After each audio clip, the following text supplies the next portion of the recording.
ஸ்ரீ குருப்பியோ நமஹ. ஹரி ஓம். அனைவருக்கும் நமஸ்காரம். இன்றைக்கு நாம் பார்க்க இருக்கிற பாடத்திட்டத்தினுடைய தலைப்பு இருப்பதெல்லாம் இறைவனே. இந்த தலைப்பை கேட்டவங்களுக்கு பெரும்பாலான மக்களுக்கு குழப்பங்கள் இருக்கும். ஏன் அப்படின்னா, அது எப்படி இருப்பதெல்லாம் இறைவனாக முடியும்? மரம் இறைவனாயிடுமா? எதிரில் இருக்கிற பன்றி, ஆடு, மாடு போன்றவைகள்லாம் இறைவனாகிவிட முடியுமா? மனிதர்களிலே கொள்ளை செய்கின்றவர்களெல்லாம் இறைவனாகிவிட முடியுமா?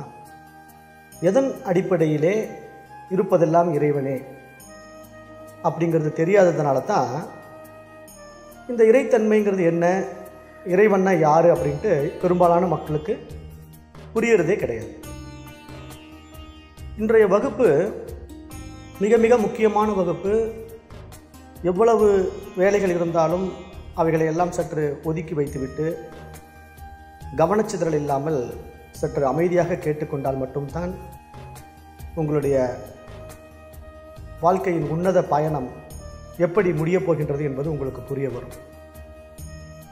ஏனென்றால் இங்கு மனித பிறவி எடுத்துமே அந்த மகத்தான இறைவனை அறிந்து கொள்ளாமல் மரணிக்கின்ற மனிதர்கள் ஐந்தறிவுக்கு உட்பட்ட ஜீவராசிகளுடைய வாழ்க்கையைத்தான் வாழ்ந்து முடிக்கின்றார்கள் என்பதை அறிந்து கொள்ள வேண்டும். யாரெல்லாம் தனக்கு கொடுக்கப்பட்ட பிரத்யேக அறிவை பயன்படுத்தி அந்த பரமனை அறிந்து கொள்கின்றார்களோ அவர்கள் மட்டும்தான் இந்த அரிதான மானிட பிறவிக்கு வந்ததின் உண்மைத்தன்மையை, பயனை அடைகின்றார்கள். அதனால் இந்த வகுப்பில் நான் சொல்கிறதே கொஞ்சம் கவனச்சிதறல் இல்லாமல் கேட்டு பழகுங்க. வேறு எண்ணங்கள் எல்லாம் இருந்தால் கொஞ்சம் ஏறக்கட்டி வச்சுடுங்க. ஏன்னா இங்கே பேச போகிற டாப்பிக்கே அந்த எண்ணங்களை உண்டாக்குகின்ற மனதை அடிப்படையாக கொண்டு தான் இங்கே பேச போகிறேன். நான் இன்றைய வகுப்பு ரொம்ப யதார்த்தமாக தான் எடுக்க போகிறேன். கொஞ்சம் கவனமாக கேட்கணுன்னு தான் மீண்டும் மீண்டும் உங்களுக்கு வலியுறுத்துகிறேன். நான் சொல்ல வர்ற விஷயங்கள் கொஞ்சம் வளவளப்பாக உங்களுக்கு எடுத்துக்கிட்டு போகிற மாதிரி தெரிஞ்சால் கூட அந்த வளவளப்பான விஷயத்தில் தான் நான் சொல்ல வர்ற விஷயமே அடங்கி இருக்குது அப்படிங்கிறத நீங்கள் கொஞ்சம் கவனிக்கும் போது மட்டும்தான் புரிய வரும். ஏன்னா இந்த விஷயத்தை காது கொடுத்து வாங்கக்கூடிய அந்த சகிப்புத்தன்மை, பொறுமை இன்னைக்கு பெரும்பாலானவங்களுக்கு இல்லை. காரணம் என்னென்னா, லைஃப்பில் பிஸி ஷெடியூலில் ஓடிக்கிட்டு இருக்கிறதுனால அப்படியே ஒரு நேரம் வினாடி கூட நான் வீணாக்காமல் சம்பாதிக்க போகிறேன், நான் அதை செய்ய போகிறேன், இதை செய்ய போகிறேன் அப்படின்னு சாதனை செய்தவர்கள் எல்லாம் மிக மிக குறைவு என்பதை நன்கு புரிந்து கொள்ளுங்கள். இப்போ எல்லா ஜனங்களுமே தான் ஓட்டமாக ஓடுறாங்க, என்னமோ தேடுறாங்க, எதையோ அடையிறேங்கிறாங்க, பணம் சம்பாதிக்கிறேங்கிறாங்க, கார் வாங்குறாங்கிறாங்க, வீடு வாங்குறாங்கிறாங்க, என்னென்னமோ ஆசாபாசங்களில் உழன்று கொண்டிருந்தால் கூட அவர்கள் மரணிக்கும் தருவாயில் எதை அடைந்தார்கள் அப்படின்னு கொஞ்சம் யோசிச்சு பார்க்கணும். ஏன்னா சும்மா வந்தோம், சாப்பிட்டோம், தூங்கினோம், செத்து போயிட்டோம் அப்படிங்கிறதுக்காக கொடுக்கப்பட்டதல்ல இந்த மனித பிறவி. இது ரொம்ப அரிதான பிறவி. அதாவது பகுத்தறிவு பரிமாணத்தில் 6ஆம் பரிமாணமாகிய உயர் பரிமாணத்துக்கு வந்திருக்கிற பிறவி. இந்த பிறவியில் நம்மளை யாருன்னு விசாரித்து இந்த இறைவன் யார், இந்த உலகம் எப்படிப்பட்டது என்பதெல்லாம் தெரிஞ்சுக்கும் போது தான் இருப்பதெல்லாம் இறைவனே அப்படிங்கிற விஷயத்தை நம்ம முழுமையாக அறிஞ்சிக்க முடியும். அதனால் வகுப்பை நல்லா கவனத்தோடு கேளுங்க. அதாவது எல்லையில்லாத சச்சிதானந்த ஸ்வரூபமாகிய பரபிரம்மம், பரமாத்மா எப்படி இருக்கிறது, அதனுடைய உண்மைத்தன்மை என்ன அப்படிங்கிறத தெரியும் போது மட்டும்தான் இங்கே இருப்பதெல்லாம் இறைவனே அப்படிங்கிறத நம்ம ஏற்றுக்க முடியும். இது நம் சனாதன தர்மம் போதித்த அளவுக்கு வேறு எந்த மதங்களோ சமயங்களோ போதிக்கவே கிடையாது. ஏனென்றால் இந்த சனாதனம் என்றாலே மிக பழமையானது என்ற அர்த்தம். இந்த தர்மம் நம்முடைய பாரத தேசத்திலே தான் வேரூன்றியது. இதனுடைய மலர்ச்சி உலகம் முழுவதும் பரவி இருந்தாலும் அது பல்வேறு மதங்களாகவும் சமயங்களாகவும் மாற்றப்பட்டு விட்டது. ஆனாலும் எதை நம்முடைய தர்மம் கூற வருகிறதோ அந்த சாரத்தை விட்டுவிட்டு அந்த சாறு பிழியக்கூடிய அந்த சக்கையில் தான் அதிகமாக ஆர்வத்தை கொண்டிருக்கின்றார்கள் இன்றைய மனித சமுதாயம். அதற்கு மிக மிக முக்கிய காரணம் கல்வி முறை என்று தான் கூறப்பட வேண்டும். இப்போ நம்ம தர்மம் கூற வர்றது என்ன அப்படின்னு கேட்டிங்கன்னா, இருப்பதெல்லாம் இறைவனே, சர்வம் பிரம்மமயம் அப்படின்னு சாஸ்திரம் சொல்லுது. எப்படி எல்லாமே பிரம்மமயமாக இருக்க முடியும்? அப்படிப்பட்ட ஒரு மகத்தான இறைவன் ஒரு எறும்பாகவோ எதிரிலே தெரிகின்ற ஒரு மிருகமாகவோ மனிதனாகவோ இருக்க முடியுமா? நாம் நினைத்து கொண்டிருப்பது போன்ற இறைவன் மேல் உலகத்தில் எங்கோ இருந்து கொண்டு நம்ம எல்லாம் படைத்து காத்து ரச்சித்து கொண்டிருக்கின்றான் என்றல்லவா நினைத்து கொண்டிருக்கின்றோம். ஆனால் சர்வம் பிரம்மமயம் என்று சொல்லுகின்ற பொழுது என் எதிரிலே இருக்கின்ற ஒவ்வொன்றையும் நான் எப்படி இறைவனாக பார்க்க முடியும்? அப்படிப்பட்ட இறைத்தன்மை இவ்வளவு பிரம்மாண்டத்தை படைத்து விட முடியுமா? எதிரிலே இருக்கின்ற ஒரு குற்றவாளி, ஒரு மிருகம் இறைவன் என்று கூறினால் அதனுடைய சக்தி இறை சக்திக்கு ஈடாகுமா என்பது போன்ற சந்தேகங்கள் எல்லாம் எல்லோருக்கும் எழுந்து கொண்டுதான் இருக்கின்றது. ஏனென்றால் இதை பற்றிய தெளிவான விளக்கம் யாருமே தெரிந்து கொள்ள தயாராக இல்லை என்பதனால்தான் இந்த சந்தேகம் நீடித்து கொண்டே இருக்கின்றது. ஆனால் இதையெல்லாம் தெரிந்து கொள்ள ஆர்வம் இல்லாத அதே மனித மனம் கல்லிலே கடவுளை தேடுகின்றது. தான் வழிபடுகின்ற கல்லிலே கடவுள் இருக்கின்றார் என்று அதிலே இறைவனை வழிபாடு செய்கின்றது.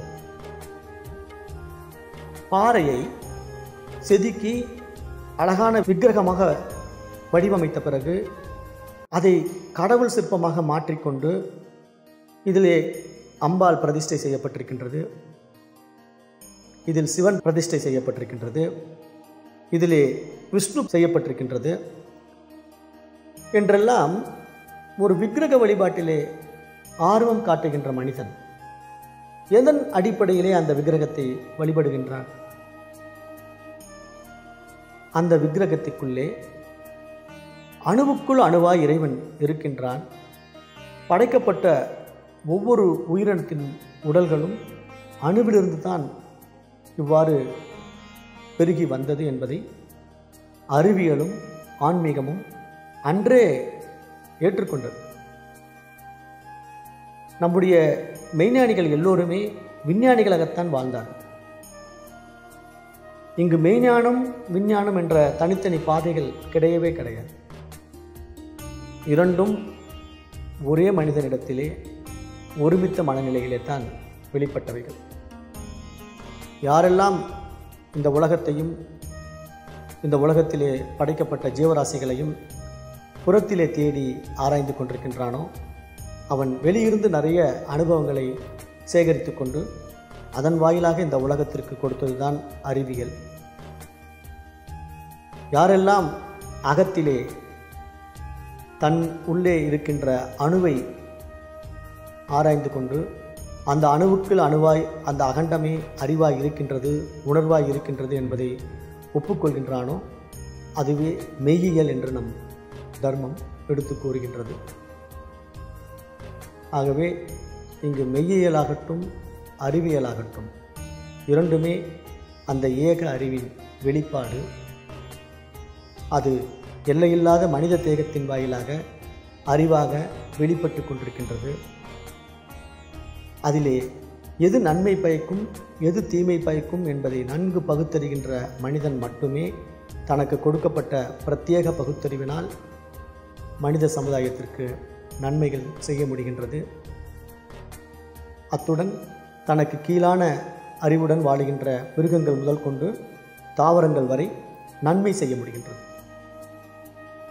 ஆனால் அந்த பக்குவமான மனநிலை பெறாத மனிதன் அந்த தாவரங்களுக்கு களைக்கொல்லிகள் மூலமாக கொடுமைகள் செய்து கொண்டு அந்த தாவரங்களை மேலும் மேலும் வருத்தி அதன் வாயிலாக பல்வேறு ஆதாயத்தை அடைய வேண்டும் என்ற ஆதங்கத்திலே வாழ்ந்து கொண்டு அதன் வாயிலாக பல உயிரினங்களை வருத்தி உணவாக்கி கொண்டு எவ்வளவு கொடுமைகளை செய்து கொண்டிருக்கின்றான் என்பதை யோசித்து பாருங்கள்.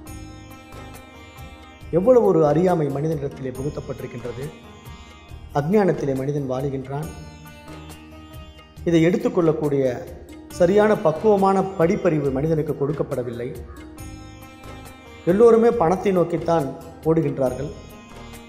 அந்த பணம் என்பது மனிதனால் படைக்கப்பட்டதுதான் என்பதை கூட அறிந்து கொள்ள முடியாத அவல நிலையிலே ஆர்ப்பரித்துக் கொண்டிருக்கின்றார்கள் என்பதை காணுகின்ற பொழுதுதான் எத்தகைய ஒரு உயரறிவு பரிமாணத்தில் வந்த மனிதன் தன்னுடைய உன்னத நிலையை உணர்ந்து கொள்ளாமல் மிருகத்தை விட கீழ்நிலையில் வாழுகின்றானே என்பதை பார்க்கின்ற பொழுதுதான் இது போன்ற விஷயங்களை இந்த சமுதாயத்திற்கு எடுத்து கூற வேண்டியதற்காக எல்லா ஞானிகளும் வந்து போயிருக்கின்றார். ஆகவே மகான்கள் இந்த மனித சமுதாயத்தை மாற்றுவதற்காக பலமுறை வந்து போய்கொண்டிருக்கின்றார்கள். அவர்கள் வந்து போய்கொண்டிருப்பதினால்தான் இந்த உலகம் இன்னும் சரியானபடி இயங்கிக் கொண்டிருக்கின்றது. எல்லோருடைய மனமும் கெட்டு மிகவும் மோசமான ஒரு சூழ்நிலைக்கு போகிவிடும் பொழுதுதான் இந்த மொத்த உலகமும் அழிவை சந்திக்கப் போகின்றது. ஆக அந்த பேரழிவை நாம் அடைவதற்கு முன்பாகவே விழித்து கொள்ள வேண்டும். எங்கெல்லாம் நாம் தவறு செய்து கொண்டு எப்படியெல்லாம் இந்த உலகத்திலே தீங்கு விளைவித்துக் கொண்டிருக்கின்றோம், அழிவை உண்டாக்கி கொண்டிருக்கின்றோம் என்பதை அறிந்து கொள்ளுகின்ற பொழுதுதான் நாம் அறியாமையில் இருக்கின்றோம் என்பதையும் அறிந்து கொள்ள முடியும். ஆகவே ஒரு கல்லிலே பிரதிஷ்டை செய்யப்பட்ட விக்கிரகத்திலே கடவுள் இருக்க முடியும் என்றால் எதிரிலே உயிரோடு நடமாடிக் கொண்டிருக்கின்ற உயிரினங்களிலே ஏன் கடவுள் இருக்க முடியாது? அப்போ கடவுளுடைய தாற்பயம் என்ன, இறைவன் என்பவன் யார் என்பதை தெரிந்து கொள்ளாமல் இருப்பதினால்தான் நான் யார், இந்த உலகம் எப்படிப்பட்டது என்பதையெல்லாம் தெரிந்து கொள்ளவே முடியாமல் போய்விட்டது. இதை நம்முடைய தர்மம் எத்தனையோ வகைகளில் எடுத்து கூறினாலும் அவைகளை காது கொடுத்து கேட்கக்கூடிய பக்குவமான மனநிலையும் இன்று பெரும்பாலானவர்களுக்கு இல்லவே இல்லை என்று தான் கூறப்பட வேண்டும்.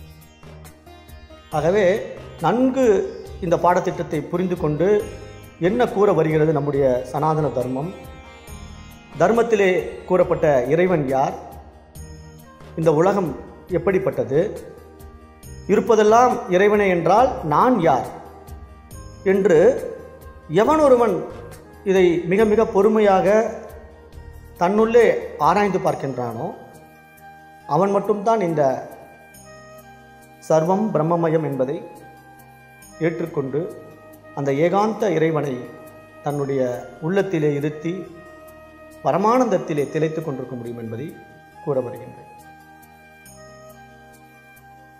சர்வம் பிரம்மமயம், இருப்பதெல்லாம் இறைவனே. எப்படி இருப்பதெல்லாம் இறைவனாக முடியும்? எத்தனையோ அக்கிரமங்கள் இந்த உலகத்திலே நடந்து கொண்டிருக்கின்றன. அறியாமைகள் தலைவிரித்து ஆடுகின்றது. பேரறிவாகி அந்த எல்லையில்லா இறைவன் எப்படி இவ்வளவு அறியாமைகள் இந்த காரியத்தை செய்வானா? கருணையே வடிவான அந்த கடவுள் இரக்கமே இல்லாமல் இது போன்ற சில காரியங்களை செய்வானா? எந்த வகையிலே நான் இருப்பதெல்லாம் இறைவன் என்று ஏற்றுக்கொள்வது?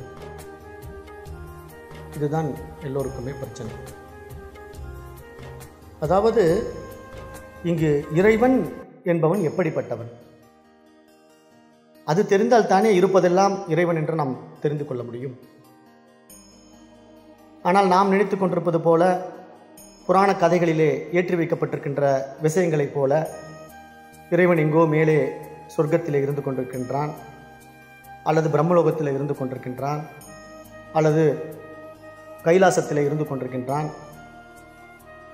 அவன் அப்படியே கீழே இறங்கி பூமிக்கு வருகின்றான், வந்து சில காரியங்களை ஆற்றுகின்றான், மீண்டும் திரும்பி கைலாசத்திற்கு சென்று விடுகின்றான் என்பது போன்ற கதைகளையெல்லாம் படித்துவிட்டு அதை கற்பனையாக மனதிலே வடித்து கொண்டு வழி வழியாக வம்சாவளியாகவே இதை மக்கள் மனதிலே திணித்து கொண்டு உண்மையான இறைத்தன்மை எப்படிப்பட்டது என்பதை அறிந்து கொள்ள முடியாத அவல நிலையில் இருக்கின்ற மனிதன் தான் இன்று இது போன்ற தவறான காரியங்களை எல்லாம் செய்து கொண்டிருக்கின்றான்.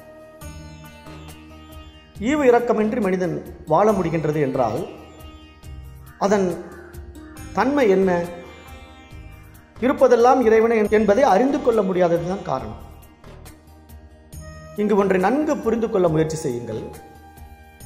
படைக்கப்பட்ட ஜீவராசிகளிலே ஒரு அறிவு தாவரம் முதல் கொண்டு 5 அறிவுக்கு உட்பட்ட மிருகங்கள் வரை அவைகளுக்கு கொடுக்கப்பட்ட வாழ்க்கையை அவைகள் சரியாக வாழுகின்றன. ஆனால் 6ஆம் அறிவாகிய நன்மை தீமைகளை பகுத்தறியக்கூடிய பிரத்யேக அறிவு படைத்த மனிதன் மட்டும்தான் இந்த 5 அறிவுக்கு உட்பட்ட அத்தனை ஜீவராசிகளையும் ஆட்சி செய்து கொண்டு தன்னுடைய ஆதிக்கத்தின் கீழே கொண்டு வந்து பல நன்மைகளையும் தீமைகளையும் இந்த சமுதாயத்திற்கு செய்து கொண்டிருக்கின்றான். இதில் நன்மையை செய்கின்றவன் நல்ல மனம் படைத்தவன், தீமையை செய்கின்றவன் தீய மனம் படைத்தவன். இதைத்தான் நம்முடைய தர்மம் சுட்டிக்காட்டுகின்றது. ஆக நல்ல மனம் தீய மனம் என்பது எப்படி உருவாக்கப்படுகின்றது, அதனுடைய மூலம் எங்கிருந்து கிளம்புகின்றது என்று யோசித்து பார்த்தீர்களேயானால், அறிவு பரிமாணத்திலே ஒரு அறிவு தாவரமாக தொடு உணர்வை மட்டும் கொண்டு வாழுகின்ற தொட்டாஞ்சுருங்கி செடி முதல் கொண்டு மிக பிரம்மாண்டமான ஆலமரம், அரச மரம் போன்ற மரங்கள் முதல் கொண்டு அதனுடைய அறிவு பரிமாணத்தின் அடுத்த பரிமாணமாகிய புழு, பூச்சிகள், ஊர்வன, பறவைகள், மிருகங்கள் போன்றவைகள் எல்லாம் தங்களுக்கு கிடைத்திருக்கின்ற புலன்களை கொண்டு இந்த உலக விஷய சுகங்களை அறிந்து கொள்கின்றன, உணர்ந்து கொள்கின்றன. இந்த ஜீவராசிகளுக்கு இந்த புலன்கள் இயங்க வேண்டுமானால், அந்த புலன்களுக்கு உண்டான தன்மைகள் செயல்பட வேண்டுமானால், அதற்கு ஆதாரமான ஒரு அறிவு அதே உடலில் உயிராக இருந்து இயக்கிக் கொண்டிருக்கின்றது என்பதை அறிந்து கொள்ள வேண்டும். அதாவது ஒரு உடல் புலன்களின் வாயிலாக இது இன்னது என்பதை அறிந்து கொண்டு அதன் தன்மையை அனுபவமாக்க வேண்டுமேயானால், அந்த உடல் இயங்குவதற்கு தேவையான உயிர் அதே உடலில் அறிவாக வெளிப்பட்டு அதை அறிந்து கொள்கின்றது என்பதை புரிந்து கொள்ளுங்கள். ஆக அந்த அடிப்படையிலே ஒரு சாதாரண தாவரம் தொடு உணர்வை மட்டும் தன்னிடத்திலே கொண்டிருப்பதினாலே அதை தொட்டவுடன் தன்னை சுருக்கிக் கொள்கின்றது. யாரோ தன்னை தொடுகின்றார்கள் என்று அறிந்த அந்த தொட்டாஞ்சுருங்கி செடி தன்னை சுருக்கிக் கொள்கின்றது. இதிலிருந்து அந்த தாவரத்திற்கு தொடு உணர்வு இருக்கின்றது என்பதை நம்மால் அறிந்து கொள்ளவும் முடிகின்றது.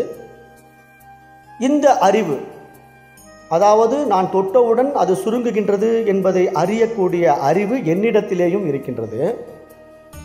யாரோ என்னை தொடுகின்றார்கள், ஆகவே நான் என்னை சுருக்கிக் கொள்கின்றேன் என்ற அறிவு அதனிடத்திலும் இருக்கின்றது. ஆனால் இந்த இருவேறு அறிவு பரிமாணத்திலே அந்த தாவரத்தின் அறிவு ஒரு அறிவு என்பதினாலே அது தன்னை தொடுவதை மட்டும்தான் அறிந்து கொள்ளுமே தவிர, தன்னை யார் தொடுகிறார்கள், அவர்கள் என்ன கூற வருகின்றார்கள், அவர்கள் எப்படிப்பட்ட நறுமணம் உடையவர்கள் என்பதையெல்லாம் மற்ற புலன்கள் இல்லாததினாலே அந்த தாவரத்தினால் அறிந்து கொள்ள முடியாது. அதுவே அந்த அறிவு பரிமாணத்திலே சிறிது உயர்ந்துவிட்ட புழு, பூச்சிகள், ஊர்வன, பறவைகள், மிருகங்கள் எல்லாம்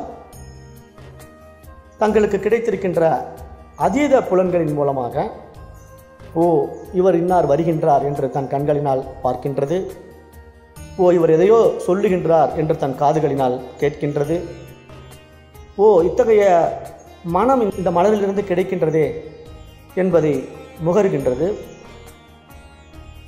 மேலும் இந்த மலரிலே விடுகின்ற தேன் எவ்வளவு சுவையாக இருக்கின்றது என்று ருசிக்கின்றது. ஆக பிரத்யேக புலன்களை அடைந்துவிட்ட ஜீவராசிகள் எல்லாம் தங்களுடைய அனுபவங்களை அந்த புலன்களின் வாயிலாக உருவாக்கிக் கொள்கின்றன. இந்த உருவாக்கத்தின் விளைவு அந்த அனுபவத்திலே உண்டாகின்ற சாதக பாதகங்களினாலே சில விஷயங்கள் அந்த ஜீவர்களுக்கு நன்மையை பயத்துவிடும், சில விஷயங்கள் தீமையை பயத்துவிடும்.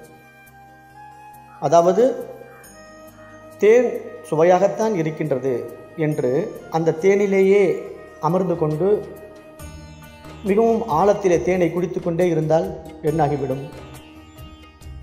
அந்த தேனுக்குள்ளே விழுந்து அந்த வண்டு இறந்து விடுகின்றது. அவ்வாறே தான் மதுரமான சுவையுடைய சர்க்கரை கரைசலையோ தேனையோ சுவைத்து கொண்டிருக்கின்ற எறும்பு அந்த தேனிற்குள்ளே விழுந்து இறந்து விடுகின்றது. இதை நன்கு கவனித்து பார்த்தீர்கள் என்றால் ஒரு விஷயம் தெரிய வரும். அதாவது எதை அந்த புலன்களின் வாயிலாக நாம் அடைய விரும்புகின்றோமோ அது நமக்கு ஆனந்தத்தை கொடுக்கின்றது என்று கருதினாலும் அதே ஆனந்தத்தை கொடுக்கக்கூடிய பொருள் நமக்கு அழிவையும் கொடுத்து விடுகின்றது என்பதை அறியாமையில் இருப்பதினால்தான் அந்த மிருகங்களும் பறவைகளும் புழு பூச்சிகளும் இறந்து விடுகின்றன. மதுரமான சுவையுடைய அவைகளினாலேயே பாதிக்கப்படுகின்றன. ஆனால் இதைவிட சற்று கூடுதலான அறிவை படைத்த, நன்மை தீமைகளை பகுத்தறியக்கூடிய பிரத்யேக மனம் படைத்த 6ஆம் அறிவு கொண்ட மனிதன், இது எனக்கு சந்தோஷத்தை கொடுக்கின்றது, ஆனால் இதுவே அளவுக்கு மிஞ்சினால் அமிர்தமும் நஞ்சு என்பது போல எனக்கு ஆபத்தையும் கொடுத்து விடுகின்றது. ஆகவே நான் இந்த விஷயத்தில் சற்று அளவாகத்தான் ஈடுபட வேண்டும், அதிகமாக ஈடுபட்டால் மாட்டிக்கொள்வேன் என்று புரிந்து கொள்ளக்கூடிய பிரத்யேக பகுத்தறிவை கொண்டிருக்கின்றான். ஆக இதுபோன்று நன்மை தீமைகளை அறிந்து கொள்ளக்கூடிய பக்குவத்திற்கு வருகின்ற மனித இனம் அறிவு பரிமாணத்திலே உயர் பரிமாணத்திற்கு வந்திருக்கின்றது என்பதை அனைவரும் ஒப்புக்கொள்ள வேண்டும். அந்த அடிப்படையிலே நாம் செய்கின்ற செயல்கள் சரிதானா, நாம் என்ன செய்து கொண்டிருக்கின்றோம், இந்த செயலின் சாதக பாதகங்கள் எப்படி இருக்கும், இது நமக்கு நன்மையை பயக்குமா தீமையை பயக்குமா என்று ஒவ்வொரு விஷயமும் செய்வதற்கு முன்பாக அதனுடைய நன்மை தீமைகளை நன்கு பகுத்தறியக்கூடியவன் தான் ஆறறிவு படைத்த அறிவுடைய மனிதன் என்று கூறப்பட வேண்டும். அதை விடுத்து மிருகங்களைப் போன்றே அறியாமையிலே ஒரு காரியத்தை செய்துவிட்டு, புழு பூச்சிகளைப் போன்றே பறவைகளைப் போன்றே அறியாமையிலே ஆசையிலே ஒரு காரியத்தை செய்துவிட்டு அதன் பிறகு அது தவறு, அதனால் பாதிக்கப்பட்டு விட்டேன் என்று அல்லல் பட்டு கொண்டிருப்பது எத்தகைய ஒரு அறியாமையை மனிதனிடத்திலே காட்டிவிடுகின்றது என்பதை கவனத்தில் கொள்ள வேண்டும். ஆகவே மனித பிறவியிலே நமக்கு கிடைத்திருக்கின்ற பிரத்யேக பகுத்தறிவிலே இந்த நன்மை தீமைகளை சரியானபடி பகுத்தறிகின்ற பொழுதுதான் அந்த விஷய சுகங்களிலே கிடைக்கின்ற நன்மை தீமைகள் நமக்கு புரிய வரும். அந்த அடிப்படை அறிவு சரியானபடி வளர்க்கப்படாததினாலே தான் இன்றைய மனித சமுதாயம் மனம் போன போக்கிலே மிருகங்களைப் போலே வாழ முயற்சிக்கின்றது. அதனால்தான் பெரும்பாலான மனிதர்களிடத்திலே இன்று ஈவு இரக்கங்களை நாம் பார்க்க முடிவதில்லை.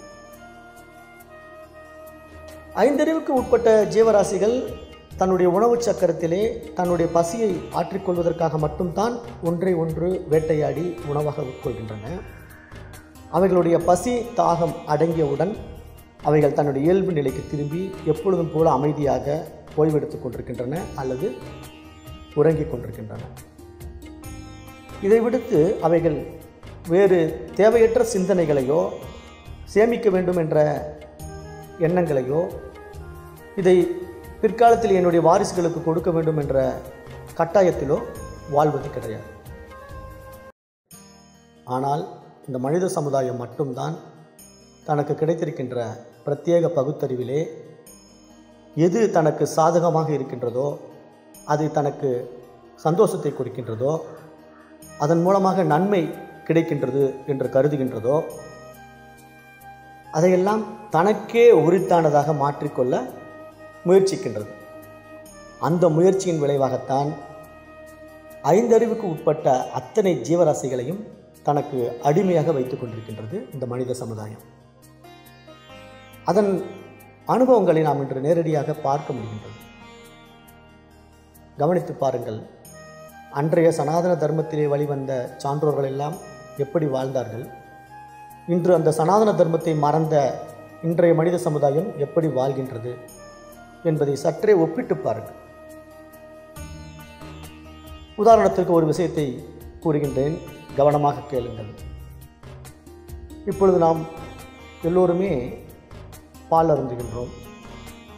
இந்த பாலோ பசுமாட்டிலிருந்து கிடைக்கின்றது என்பது எல்லோருக்குமே தெரிந்திருக்கும், அல்லது எருமை மாட்டிலே இருந்து கிடைக்கின்றது என்பது தெரிந்து வைத்திருக்கின்றோம்.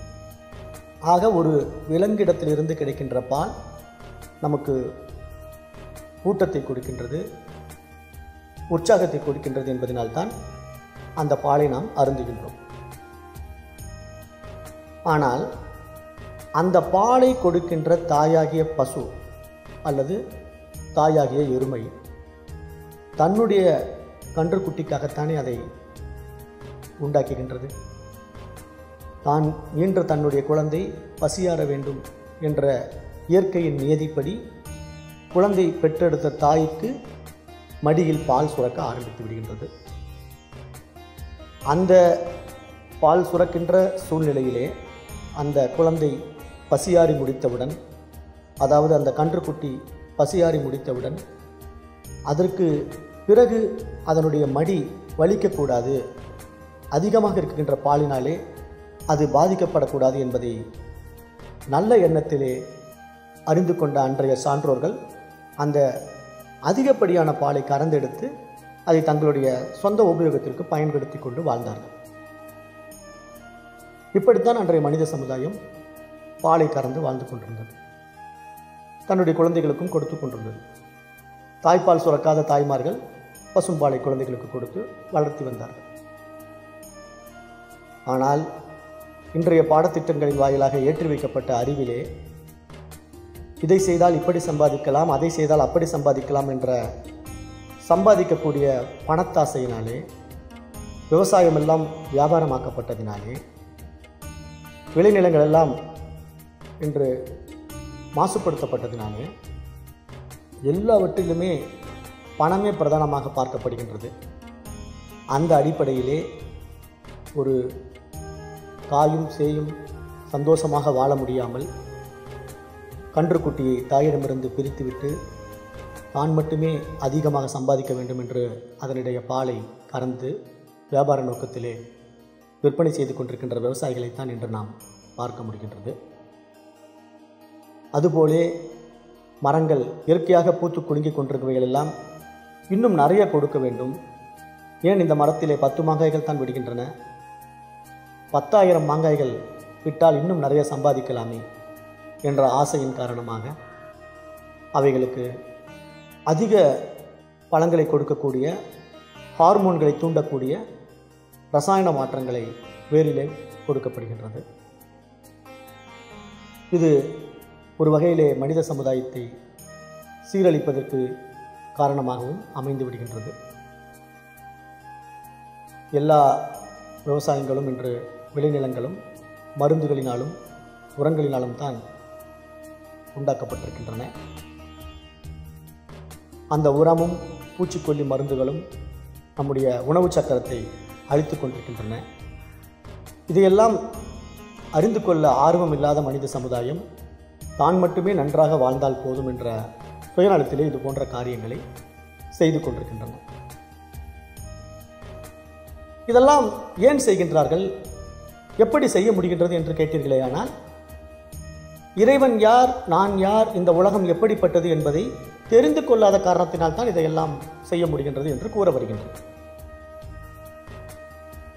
நான் ஆரம்பத்திலே கூறியது போல, நான் வளவள என்று பேசிக்கொண்டிருப்பது போல தாங்கள் கருதுவீர்களே, ஆனால் அது உங்களுடைய மனோவேகத்தை காட்டுகின்றது என்றுதான் கூறப்பட வேண்டுமே தவிர, கூற வருகின்ற விஷயத்தை பொறுமையாக கேட்டுக்கொள்ளக்கூடிய பக்குவமான மனநிலை தன்னிடத்திலே இல்லை என்பதையும் ஒப்புக்கொள்ள வேண்டும் என்று தான் இங்கு நான் சுட்டிக்காட்ட விரும்புகின்றேன். நன்கு புரிந்து கொள்ளுங்கள், ஏன் மனித சமுதாயம் இவ்வாறு சீரழிகின்றது, தவறு செய்கின்றது, தான் மட்டும் வாழ்ந்தால் போதும் என்ற சுயநலம் எங்கிருந்து வந்தது என்று யோசித்து பார்த்தீர்களே, ஆனால் வளர்க்கப்பட்ட முறை, இன்றைய பாடத்திட்டங்களும் கல்வி திட்டங்களும் சுயநலத்தையும், தான் மட்டும் நன்றாக வாழ வேண்டும், என்னுடைய குடும்பம் நன்றாக இருக்க வேண்டும், என்னுடைய வாரிசுகள் வளமாக இருக்க வேண்டும் என்ற கண்ணோட்டத்தில் தான் வளர்க்கப்படுகின்றதே தவிர, இருப்பதெல்லாம் இறைவனே என்று நம்முடைய தர்மம் போதித்த விஷயத்தை கூறி வளர்க்கப்படவில்லை என்பதை கூறுவதற்காகத்தான் இந்த விஷயத்தை நான் இங்கு விரிவாக பேசிக் கொண்டிருக்கின்றேன். ஆகவே நன்கு புரிந்து கொள்ளுங்கள். இருப்பதெல்லாம் இறைவனே என்று நம்முடைய தர்மம் எப்படி போதிக்கின்றது என்று கேட்டீர்களே, ஆனால் அந்த எல்லையில்லாத இறைவன் பேரறிவாளன் ஒவ்வொரு உடலுக்குள்ளும் உயிராய், உணர்வாய், அறிவாய் இருக்கின்றான் என்பதை அறிந்து கொள்ளுங்கள். அவனுடைய சக்தி வியாபகம் ஒரு அறிவு தாவரம் முதல் கொண்டு 6 அறிவு மனிதன் வரை அறிவாக வெளிப்பட்டு அந்த அறிதலின் வாயிலாக ஒவ்வொன்றையும் உணர்ந்து கொண்டு அதில் கிடைக்கின்ற இன்ப துன்பங்களை அனுபவமாக்கி கொண்டு ஆனந்தமாக வாழ்வது எப்படி என்பதை அறிவுறுத்தி கொண்டு தான் வெளிப்பட்டு கொண்டிருக்கின்றது என்பதை இங்கு நான் எடுத்து கூற வருகின்றேன். ஆக அந்த பேரறிவாகிய எல்லையில்லாத அந்த உணர்வுமயமான இறைவன் ஒவ்வொரு உடலுக்குள்ளும் உயிராய், உணர்வாய் இருக்கின்ற பொழுது தன் எதிரிலே இருக்கின்ற தாவரங்களுக்குள்ளும் அவன் இருக்கின்றான் என்பதை ஏற்றுக்கொள்ளுகின்ற பொழுது அதுவும் நானும் இயங்குவதற்கு ஆதாரமான அந்த இயக்கதாரியாகிய இறைவன் ஒவ்வொரு உடலுக்குள்ளும் உயிராய், உணர்வாய் இருந்து கொண்டிருக்கின்றான் என்பதை ஏற்றுக்கொள்ளுகின்ற பொழுது இங்கு என் உயிரை போன்றுதானே அதனுடைய உயிரும் இருக்கின்றது, என்னுடைய உணர்வை போன்றுதானே அதனுடைய உணர்வும் இருக்கின்றது, உணர்விலும் உயிரிலும் நாம் இருவரும் ஒன்றுதானே, உடல் அளவில் தானே அது மரமாக இருக்கின்றது, நான் மனிதனாக இருக்கின்றேன், அது மிருகமாக இருக்கின்றது, நான் மனிதனாக இருக்கின்றேன் என்பதை புரிந்து கொள்ளுகின்ற பொழுது இங்கு ஏற்றத்தாழ்வுகள் உண்டாக்க முடியுமா? உடல்கள் தான் வேறு வேறாக இருக்கின்றதே தவிர உள்ளே இருக்கின்ற உயிரும் உணர்வும் ஒன்று என்பதை ஏற்றுக்கொள்ளுகின்ற பொழுது இன்னொரு உடலுக்கோ உயிருக்கோ நாம் தீங்கு விளைவித்து விட முடியுமா? யோசித்து பாருங்கள். இதை எண்ணற்ற சான்றோர்கள் நம் சமுதாயத்திலே எடுத்து கூறினார்கள்.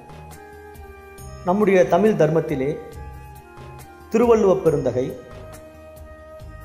தன் ஊன் வளர்க்க பிறிது ஊன் உண்பானை எங்ஙனம் ஆளும் அருள் என்று கேட்கின்றார். இங்கு ஊன் என்றால் இந்த உடல், சதை என்று கருத வேண்டும். அந்த அடிப்படையிலே தன்னுடைய ஊனை, தன்னுடைய சதையை, தன்னுடைய உடலை வளர்ப்பதற்காக பிறிது ஊன் உண்பானை, பிறிதனுடைய சதையை, தன்னுடைய சதையை வளர்க்க வேண்டும் என்று உண்பவனுக்கு எங்கிருந்து அருள் உண்டாகும் என்று கேட்கின்றார். எங்ஙனம் ஆளும் அருள் என்று கேட்கின்றார். அவனுக்கு எங்கிருந்து அவனுடைய அருள் ஆளுமை செய்ய முடியும் என்று கேட்கின்றார். புரிந்து கொள்ள முயற்சி செய்யுங்கள். இங்கு படைக்கப்பட்ட ஜீவராசிகள் எல்லாம் உணவு சக்கரத்திலே இயங்கிக் கொண்டிருக்கின்றன. அவைகளுக்கு உட்பட்ட அறிவு பரிமாணத்திலே, அவைகளுக்கு கொடுக்கப்பட்ட புலன்களின் அடிப்படையிலே வாழ்ந்து கொண்டிருக்கின்றன. இதில் பிரத்யேக புலனாகிய 6ஆம் அறிவை கொண்ட, மனதை கொண்ட மனிதன் மட்டும்தான் தனக்கு கொடுக்கப்பட்ட இந்த சாதகமான புலனை, மனதை தன்னுடைய சுயநலத்திற்காக பயன்படுத்திக் கொள்கின்றான்.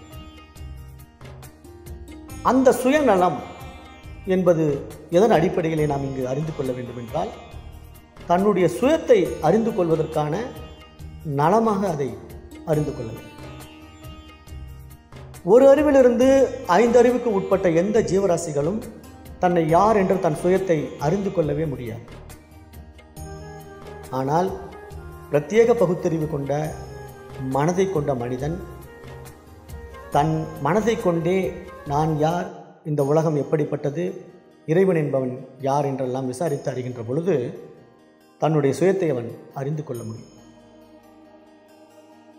அவ்வாறு தன் சுயத்தை அறிந்து கொள்ளுகின்ற பொழுது, உண்மையில் நான் யார் என்று தன்னுள்ளே மனதை விசாரித்து பார்க்கின்ற பொழுது, நான் ஒரு அறிவிலிருந்து சிறிது சிறிதாக அறிவு பரிமாணத்திலே உயர்ந்து கொண்டே வந்திருக்கின்றேன். அவ்வாறு நான் வெளிப்பட்டு உயர்ந்து கொண்டு வந்த உடல்களின் பல்வேறு தரவரிசையிலே பிரத்யேக உடலாகிய மனித உடல் எனக்கு கிடைத்தவுடன் தான் என்னுடைய 6ஆம் அறிவாகிய மனம் மிகப்பெரிய பிரகாசத்தை அடைந்திருக்கின்றது. இந்த பிரகாசமோ எல்லையில்லாத அந்த பேரறிவின் பிரதிபிம்பம். அது இந்த உடலின் வாயிலாக எளிமையாகவும் ஏகாந்தமாகவும் பிரகாசித்துக் கொண்டிருக்கின்றது. ஆக இதை கொண்டு நான் எல்லாவற்றையும் அறிந்து கொள்கின்றேனே. இதில் இது நல்லது, இது கெட்டது என்று பகுத்தறிய என்னால் முடிகின்றதே. ஆக நான் எனக்கு நன்மை என்று கருதுபவை மற்றவைகளுக்கும் நன்மை செய்யுமா? நான் தீமை என்று கருதுவதை மற்றவைகளுக்கும் தீமை செய்யுமா? அவ்வாறெனில் நான் நன்மை என்று எதை கருதுகின்றேனோ அந்த நன்மை செய்யக்கூடிய செயலை மற்றவர்களுக்கும் நான் செய்யப்பட வேண்டும். நான் தீமை என்று எதை கருதுகின்றேனோ அதை மற்றவர்களுக்கும் நான் செய்யாமல் இருக்க வேண்டும் என்று பகுத்தறிவதற்காகத்தான் பிரத்யேக பகுத்தறிவாகிய மனம் நம்மிடத்திலே வளர்ந்திருக்கின்றது. ஆனால் இந்த பகுத்தறிவை, இதன் வளர்ச்சியை தவறான வழியிலே மனித இனம் இன்று எடுத்துக்கொண்டு தனக்கு எது சாதகமாக இருக்கின்றதோ அதை தான் மட்டுமே அனுபவிக்க வேண்டும். மற்ற ஜீவராசிகள் எதற்கும் கொடுக்கக்கூடாது. அவைகளிடமிருந்து சுரண்டி நான் வாழ வேண்டும் என்ற கீழ்த்தரமான மனோநிலையை எப்படி பெற முடிந்தது? அறிவு பரிமாணத்திலே சிறிது சிறிதாக வளர்ந்து வந்த பக்குவத்திலே, கீழ்நிலையிலே, உணவுக்காக ஒன்றை ஒன்று சண்டையிட்டு கொண்டு வாழ்ந்த அந்த பக்குவ நிலையிலே அறிவு வளர்ச்சி மேன்மையடையாமல் மனித உடல் கிடைத்ததினால்தான் இது போன்ற தவறான பாதையிலே மனிதன் பயணிக்க வேண்டியிருக்கின்றது. மனிதனாக பிறந்தவுடனே எல்லாம் தெரிந்து கொள்ள முடியாது. வயது கூடி வர வர விசேஷ சுகங்கள் உள்ளே கொடுக்கப்பட மனம் விரிவடைந்து கொண்டே வருகின்றது.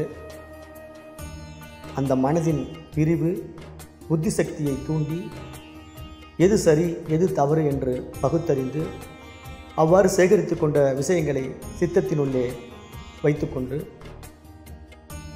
மீண்டும் அதை அகங்காரமாக வெளிப்படுத்தி அந்த வெளிப்பாட்டிலே விளைகின்ற நன்மை தீமைகளை அனுபவமாக்கி இவைகளுக்கெல்லாம் ஆதாரமாக என்னிடத்திலே ஒன்று இருக்கின்றது. அது எல்லையில்லாத அந்த பேரறிவின் அறிவு பிரகாசமே மனமாக திரிகின்றது. ஆக அந்த மனதை நான் சரியான வழியிலே பக்குவப்படுத்தி எது எல்லோருக்கும் நன்மை செய்யுமோ அதை மட்டுமே நான் நடைமுறையில் கொண்டு வந்து பல்வேறு நன்மைகளை இந்த சமுதாயத்திற்கு நான் கொடுக்க வேண்டும் என்று கருதுகின்றவர்கள் மட்டும்தான் அந்த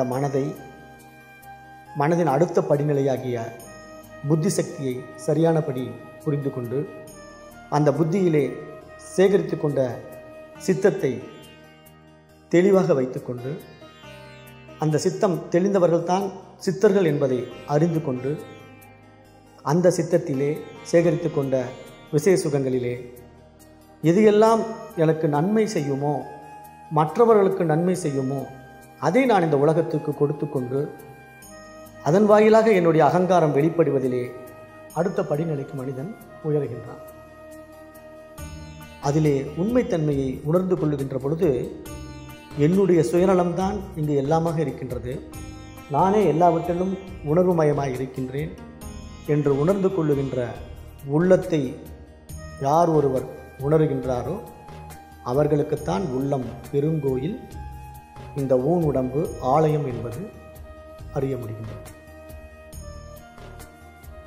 அந்த உள்ளம் என்ற பெருங்கோயிலிலே அந்த உள்ளத்தை கொண்டிருக்கின்ற உடலாகிய இந்த மனித தேகத்திலே அந்த அறிவை, ஆன்மாவை எவன் ஒருவன் லயமாக்கிக் கொள்கின்றானோ அவன் மட்டுமே மனித பிறவியின் மகத்துவம் அறிந்தவன் என்பதை அறிந்து கொள்ளுங்கள். அத்தகைய ஆன்ம லயம் தன்னுடைய உடலின் வாயிலாக, மனித தேகத்தின் வாயிலாக, தனக்கு கிடைத்த பிரத்யேக பகுத்தறிவின் வாயிலாக, மனதின் வாயிலாக, மனதை சிறிது சிறிதாக பக்குவப்படுத்திக் கொள்வதன் வாயிலாக, நன்மை தீமைகளை பகுத்தறிவதன் வாயிலாக இந்த மனமே உள்ளமாக பிரகாசிக்கின்றது என்பதை எவன் ஒருவன் உணர்ந்து கொள்கின்றானோ அவன்தான் உள்ளத்தில் நல்ல உள்ளம் உறங்காது என்றும் கூற முடிகின்றது. ஆக எல்லையில்லாத பேரறிவாகிய அந்த இறைவன் ஒவ்வொரு உடலுக்குள்ளும் அறிவாய் உணர்வாய் பிரகாசித்து கொண்டிருக்கின்றான் என்பதை பக்குவப்பட்ட மனதினால் அறிந்து கொண்ட மனிதன் மட்டுமே இருப்பதெல்லாம் இறைவனே என்பதை ஏற்றுக்கொள்ள முடிகின்றது. இந்த பக்குவத்திற்கு வராத மிருக அளவிலே மன வளர்ச்சி அடையாத மனித இனம் இன்றும் இறைவனை எங்கோ தேடிக்கொண்டிருக்கின்றது, இறை கொள்கையை மறுக்கின்றது, இறைவனை வணங்குபவன் காட்டு மிராண்டி என்கின்றது, கட்டுப்பாடற்ற வாழ்க்கையை வாழுகின்றது. சுயநலம் என்ற தன்னுடைய சுயத்தை அறிவதற்கு பதிலாக தான் மட்டும் நன்றாக வாழ்ந்தால் போதும் என்று மனித உடலின் மீது பற்று கொண்டு அந்த உடலின் வாயிலாக பெருமைக்கும் புகழுக்கும் ஆசைப்படுகின்றது. இந்த அறியாமை நீக்கப்பட வேண்டும் என்றுதான் நம்முடைய தர்மம் அரிதான இந்த மனித பிறவியை கொண்டு அந்த மனித பிறவியிலே கிடைத்திருக்கின்ற மனதை கொண்டு நன்மை தீமைகளை பகுத்தறிந்து கொண்டு அந்த பரமனை அறிந்து கொள்ளுகின்ற பொழுது இங்கு இருப்பதெல்லாம் இறைவனே என்பதும் தெரிந்து கொள்ள முடிகின்றது. அந்த அடிப்படையிலே தான் இருப்பதெல்லாம் இறைவனே என்று நம்முடைய தர்மம் எடுத்து கூறுகின்றது. அதை விடுத்து எதிரிலே இருக்கின்ற பன்றி இறைவனாகிவிட முடியுமா, எதிரில் இருக்கின்ற மரம் இறைவனாகிவிட முடியுமா என்ற கேள்விகள் கேட்பதை விடுத்து கல்லிலே கடவுளை பார்க்கின்ற பொழுது, கல்லுக்குள்ளே இறைவன் இருக்கின்ற பொழுது உயிருள்ள உடல்களிலும் இறைவன் இருக்கின்றான். அவன் உணர்வாய் இருக்கின்றான், அறிவாய் இருக்கின்றான் என்பதை ஏற்றுக்கொள்ள முடியும். எந்த புத்தி சக்தியை கொண்டு இறைவனை படைத்து கொண்டானோ, இதுதான் இறைவன் என்று அவன் ஏற்றி வைத்து கொண்டானோ, எண்ணங்களாக ஏற்றி வைத்து கொண்டானோ, அந்த எண்ணங்களின் அடிப்படையிலே இவன் மேலும் மேலும் தன்னுள்ளே மனதை ஆராய்கின்ற பொழுதுதான் அந்த மனதின் ஒவ்வொரு படிநிலைகளையும் கடந்து இதையெல்லாம் அறிந்து கொள்ளக்கூடியதாக ஒன்று இருக்கின்றதே, அது என்னுள்ளே இருந்து கொண்டு நான் இருக்கிறேன் என்று தன்னை வெளிப்படுத்தி கொண்டிருக்கின்றதே, அந்த ஏக அறிவே எல்லையில்லாத அந்த பேரறிவு என்பதையும் அறிந்து கொள்ள முடிகின்றது. அந்த அறிவு பரிமாணத்தின் படிநிலையில்தான் மனிதன் மனம், புத்தி, சித்தம், அகங்காரம் என்பதை கடந்து தன் உள்ளத்திலே அந்த உன்னத உணர்வினை உணர்ந்து கொள்கின்றான். அது தன்னுள்ளே அறிவாகவும் பிரகாசித்துக் கொண்டிருக்கின்றது என்பதையும் ஏற்றுக்கொள்கின்றான்.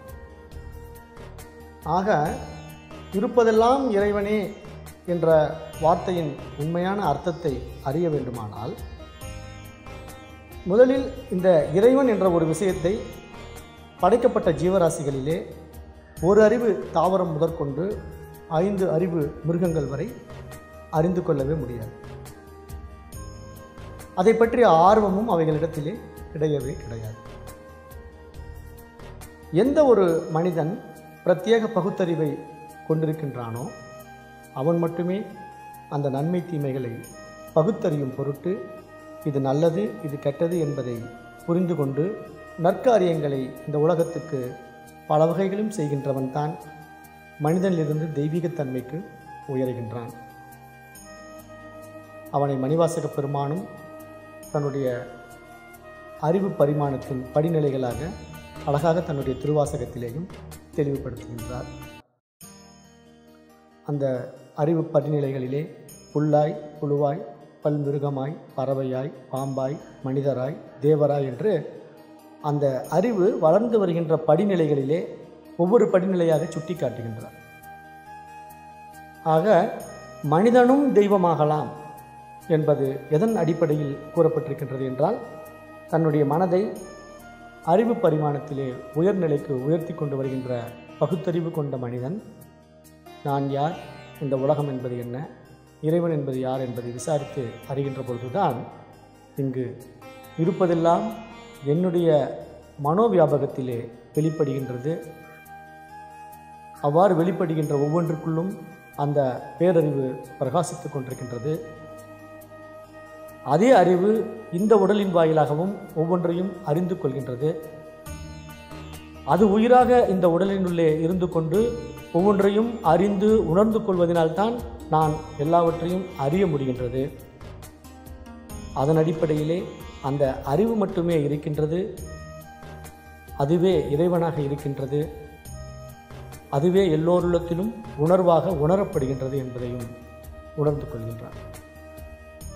ஆக இறைவன் என்பது நாம் எங்கோ புறத்திலே தேடி அலைந்து கொண்டிருக்கின்ற ஒரு விஷயம் அல்ல. அது இந்த பூமி என்ற ஒரு கிரகத்தை விட்டு வேறு எங்கோ வேற்று கிரகத்திலே இருக்கின்றது என்பது போன்ற கற்பனைகளில் காணக்கூடிய ஒரு பொருளும் அல்ல. அது ஏக அறிவாய் எல்லையில்லாமல் எல்லா உடல்களிலும் பிரகாசித்துக் கொண்டிருக்கின்றது. அதிலே உயரறிவு பரிமாணத்திலே வந்த மனிதனிடத்திலே மட்டும்தான் மனமாக பிரகாசிக்கின்றது. அந்த மனதினை சரியான வழியிலே பக்குவப்படுத்தி நல்மனமாக வளர்த்து வருகின்ற பொழுது அந்த மனம் தன்னுடைய அறிவு பரிமாணத்திலே சிறிது சிறிதாக உயர்ந்து மனம், புத்தி, சித்தம், அகங்காரம், உள்ளம் என்ற உயரிய நிலைக்கு உயர்ந்து விடுகின்றது.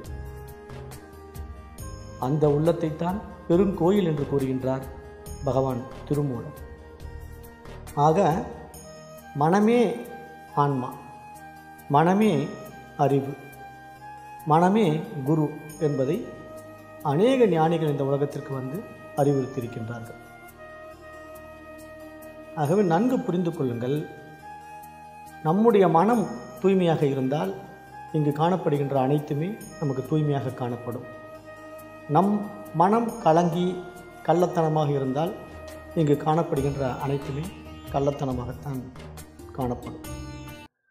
இங்கு பெரும்பாலான மனிதர்களிடத்திலே மனம் ஏற்றி வைக்கப்பட்ட எண்ணங்களில் சிக்கிக்கொண்டு சீரழிந்து கொண்டிருப்பதினால்தான் இது போன்ற தேவையற்ற விசேஷ சுகங்களிலே கள்ளத்தனமான காரியங்களை செய்து கொண்டிருக்கின்றார்கள். பார்ப்பவர்களையெல்லாம் கள்ளர்களாக பார்க்கின்றார்கள். அதுவே அறிவு பரிமாணத்தின் உயர் பரிமாணமாகிய 6ஆம் அறிவிலே தனக்கு கொடுக்கப்பட்ட பிரத்யேக மனதினை நன்கு விசாரித்து அந்த தெய்வீகத்தன்மையை யார் ஒருவன் அடைந்து விடுகின்றானோ அவனுக்கு தெரிகின்றது அந்த அறிவே எல்லா உடல்களிலும் உயிராக பிரகாசித்து கொண்டிருக்கின்றது, உணர்வாகவும் பிரகாசித்து கொண்டிருக்கின்றது.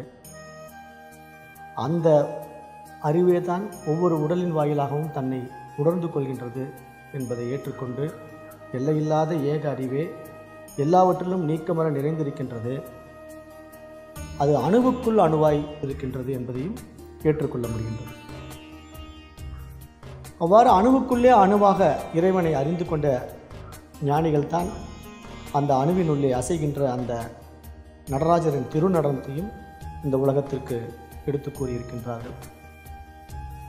ஆகவே எல்லையில்லா பேரறிவு அசைந்தாடுகின்ற திருநடனம்தான் இந்த பிரபஞ்சம். இந்த பிரபஞ்சத்திலே எல்லா மனங்களின் வாயிலாகவும் இந்த உலகம் இயங்கிக் கொண்டிருக்கின்றது. ஒவ்வொன்றும் அவைகளின் ஏற்றி வைக்கப்பட்ட எண்ணத்திற்கு ஏற்ப இயங்கிக் கொண்டிருக்கின்றன. எந்த ஒரு மனிதன் இந்த இயக்கத்திலே தனக்கு கொடுக்கப்பட்ட பிரத்யேக பகுத்தறிவை விசாரித்து விடை காண முயற்சிக்கின்றானோ அவனுக்கு மட்டும்தான் தெரிகின்றது இங்கு இருப்பதெல்லாம் இறைவனே என்பது. ஆக எல்லாவற்றிலும் நீக்கமர நிறைந்திருக்கின்ற அந்த பேரறிவு பிரவாகம் என்னுள்ளேயும் நிறைந்திருக்கின்றது. ஆகவே நானும் இறைவனே என்பதை அவனால் அறிந்து கொள்ள முடிகின்றது. அதன் அடிப்படையிலே தான் அகம் பிரம்மாஸ்மி என்றும் கூற முடிகின்றது. ஆகவே இருப்பதெல்லாம் இறைவனே, எல்லாவற்றையும் இறைவனாக பார்க்கின்ற நானும் அந்த இறை அம்சமே. ஆக இங்கே உடலளவிலே ஏற்றத்தாழ்வுகள் காணப்படுவதெல்லாம் மனதிலே ஏற்றி வைத்து கொண்ட எண்ணங்களின் அடிப்படையிலே தான் இருக்கின்றது. உள்ளத்திலே யாருக்கெல்லாம் தூய்மை உண்டாகி விடுகின்றதோ அவர்கள் எல்லையில்லாத அந்த அறிவாகவே ஆகிவிடுகின்றார்கள்.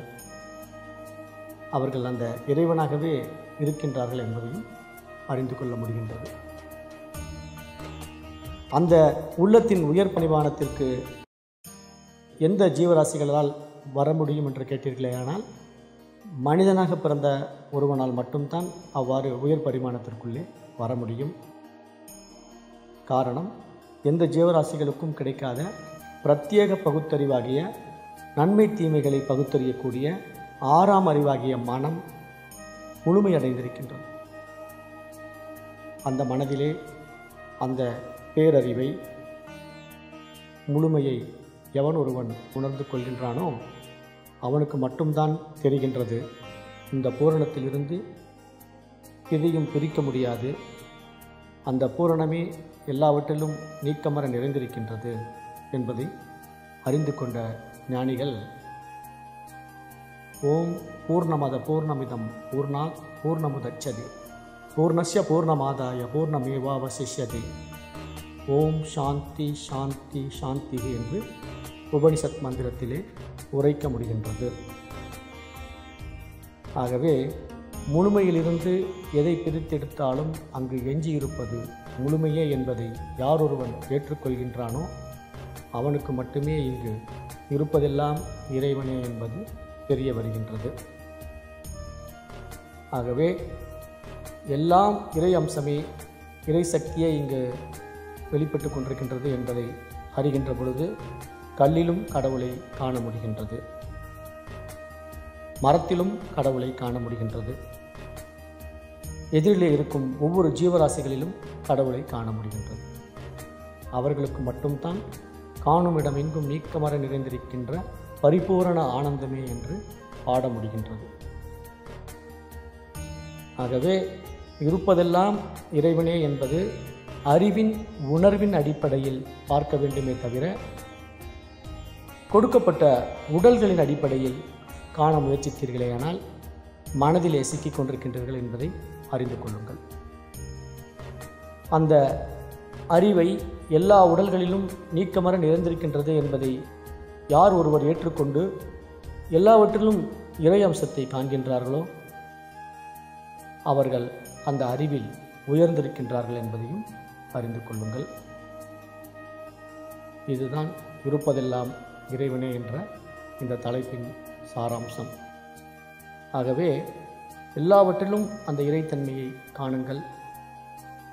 அதற்கு வேறாக இங்கு எதுவுமே படைக்கப்படவில்லை.